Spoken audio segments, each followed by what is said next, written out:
This is the first in a new series on Plato's great image of the cave. I'll be continuing with the close reading of the Theaetetus, and the next instalment of that should be ready later this week. But for now, let's begin to take a close look at this most famous of passages from Plato's writings. Now, probably the best known image in all of philosophical literature must be Plato's cave, as it is known. This memorable and philosophically rich image occurs as the culmination of a three-part interrelated set of images, namely the sun, the divided line, and of course the cave, which are all connected in their meaning and purpose. In this series I will analyse each element, recover the context in which this triad appears, and offer an interpretation.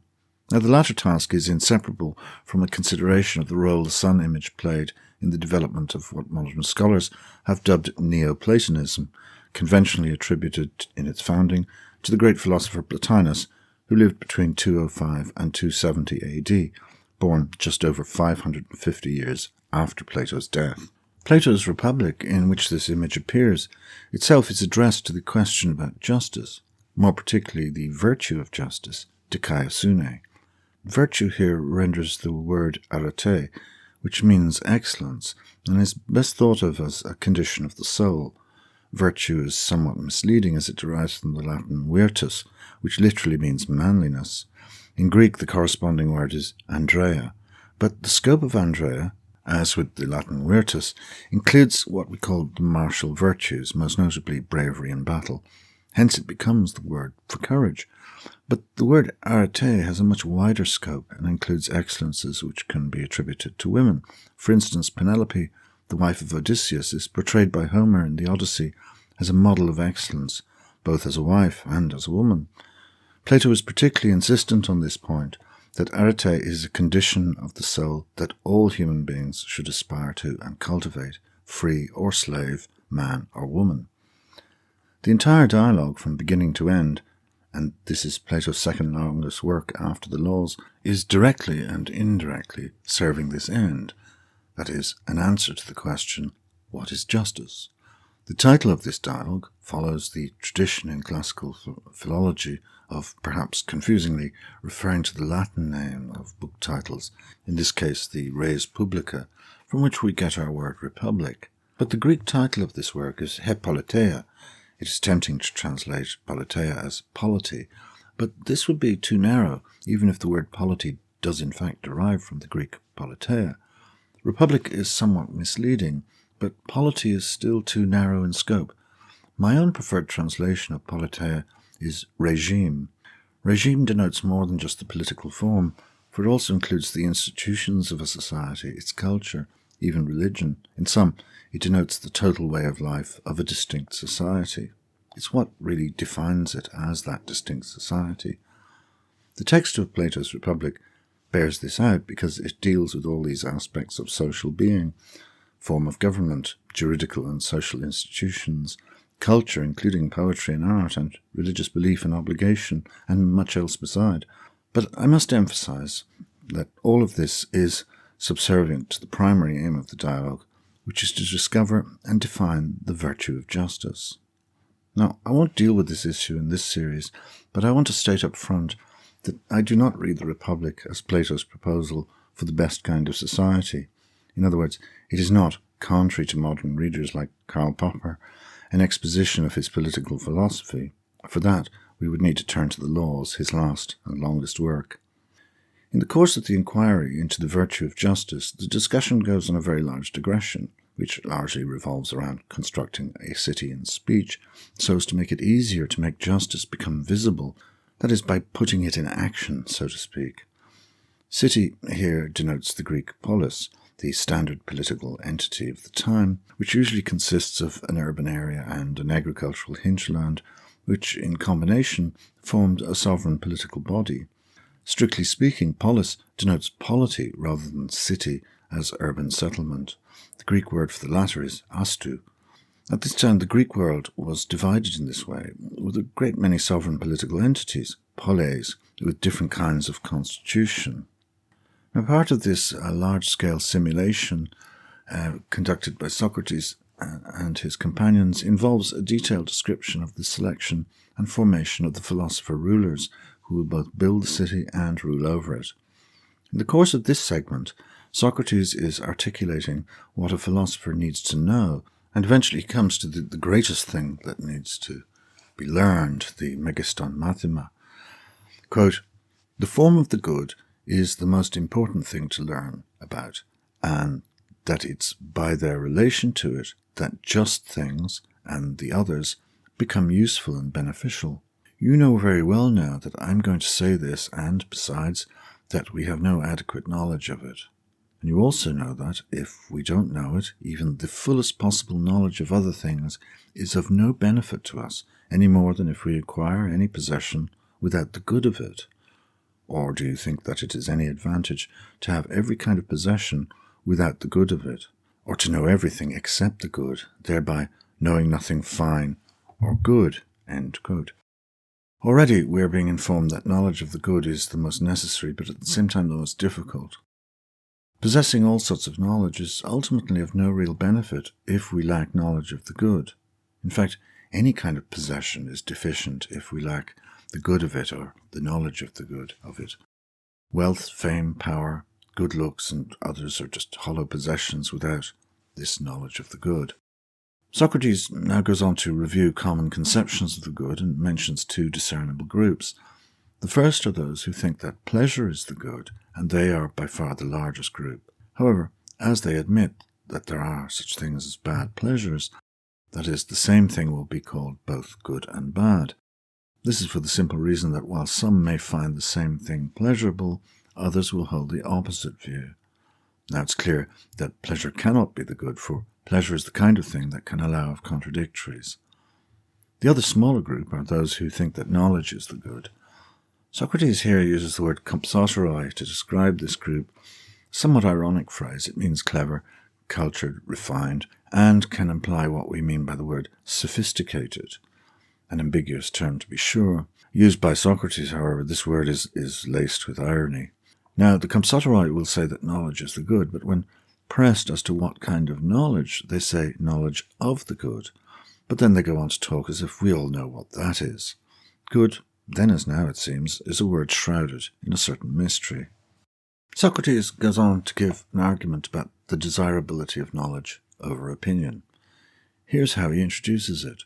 Quote, "In the case of just and beautiful things, many people are content with what are believed to be so, even if they aren't really so, and they act, acquire, and form their own beliefs on that basis. Nobody is satisfied to acquire things that are merely believed to be good, however, but everyone wants the things that really are good and disdains mere beliefs here." End quote. I interpret this to mean that most seem satisfied with their own conception of the good, be it a commonly held or idiosyncratic one. The evidence for this, I suggest, is the widespread failure to make inquiry into the good. It is simply assumed, as we see with the compsoteroi, who talk as if we all know what it means. However, if these same people were asked whether they were merely content with what seems to be good, as opposed to what really is the good, they would all choose the latter over the former. This mismatch evidences a general lack of reflection on the nature of the good, comparable to other conceits of knowledge that we see being purged by the elenchus in the so-called Socratic dialogues. Now, Socrates approaches this whole matter through an analogy with the senses. He begins by introducing this distinction, quote, "We say that many beautiful things and the rest are visible but not intelligible, while the forms are intelligible but not visible." End quote. There are many beautiful things, but only one form of beauty, and it's by this form that the beautiful things are beautiful. Now, in regard to the optical sense, there are visible things and the power of sight. However, a third thing is required for seeing, without which the power of sight and the potential visibility of things will not be activated without it. And this third thing is light. The ultimate source of natural light is the sun. Anyone who has ever been in a photographic darkroom will appreciate this point. These special rooms are completely sealed against all light, and unlike other dark environments, no amount of time will allow the eyes to become used to the dark. The point is that both the power of seeing and the visibility of objects will come to naught without light. Light is a necessary condition for both sight and visibility. Socrates introduces the sun here as a god, Helios, and this marks the beginning, the three-part sequence of images culminating in the best known of all, the cave.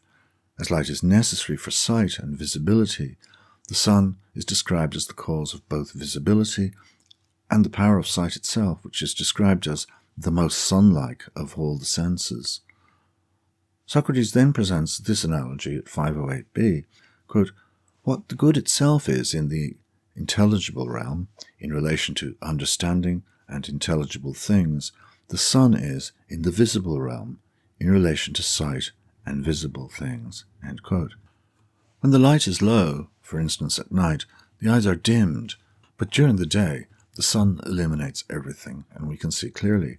So too with the soul. Quote, when it focuses on something illuminated by truth and what is, it understands, knows, and apparently possesses understanding. But when it focuses on what is mixed with obscurity, on what comes to be and passes away, it opines and is dimmed, changes its opinions this way and that, and seems bereft of understanding. End quote. By continuing with the analogy, we get this: what gives truth to the things known and the power to know these things is the form of the good, the idea tu agathou. And though it is the cause of knowledge and truth, it too is also described as being an object of knowledge, so that, quote, in the visible realm, light and sight are rightly considered sun-like, but it is wrong to think that they are the sun.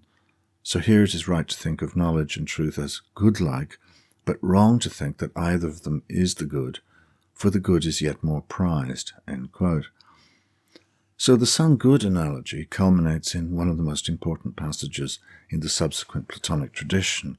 Quote, not only do the objects of knowledge owe their being known to the good, but their being is also due to it, although the good is not being, but superior to it in rank and power.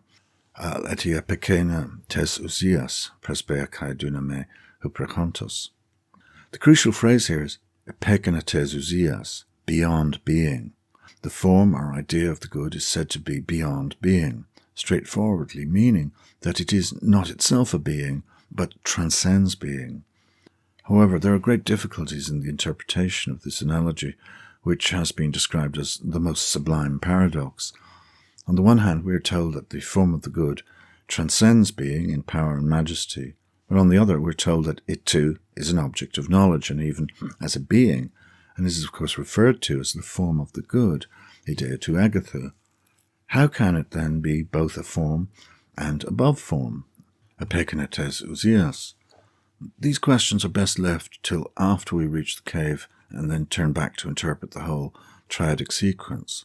This issue, the apparent paradox, will also have to involve us in a discussion of the philosophy of Plotinus, the 3rd century AD founder of Neoplatonism, who was the first we know of with certainty to unequivocally interpret the epekena passage as signifying absolute transcendence. So much later on in this series, I will go deeper into the Neoplatonic reception of this passage. However, for now, I'll summarize what we can say about the sun analogy for the moment. The analogy works on the very direct comparison between the sun and the idea of the good. The good functions in much the same way as the sun. That is, it is both the cause of the intelligibility of beings, as the sun is the cause of the visibility of objects, and it is also the cause of the power of intellection, as the sun is the cause of the power of sight, in the sense that neither eyes can see nor visible objects can be seen without the light of the sun. It's only the sun that enables the power of sight to see objects illuminated by its light, and in this sense the idea of the good is the cause of the possibility of knowledge. As an endnote on language, the analogy implies that knowledge is itself a kind of vision, an insight that long predates Plato. It's a well-known feature of Indo-European languages, of which Greek is a member, that words associated with knowledge are derived from words of vision. Some examples should suffice to illustrate this point. Along with ideia, from which we get the English word idea, another word Plato uses for forms is eidos, which literally means the look of something, its outward appearance, visually.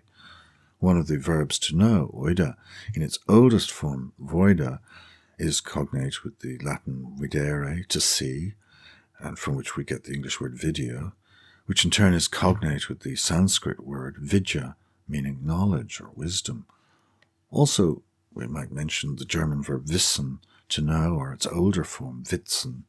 All these words ultimately descend from the Indo-European root voida, their common source, which interestingly means both to know and to see. Plato picks up on this, as knowing and seeing are directly analogous in that knowing is to immaterial things as seeing is to material or physical things, and this seems so intuitive as to show up itself in natural language. It would be an interesting research project for a comparative linguist to survey all the language families in the world, not just the Indo-European, investigating the etymologies of verbs of seeing and knowing. In the next talk of this series, we'll examine the divided line before coming on to the cave image itself. But for now, please like and subscribe, and as always, thank you for your attention.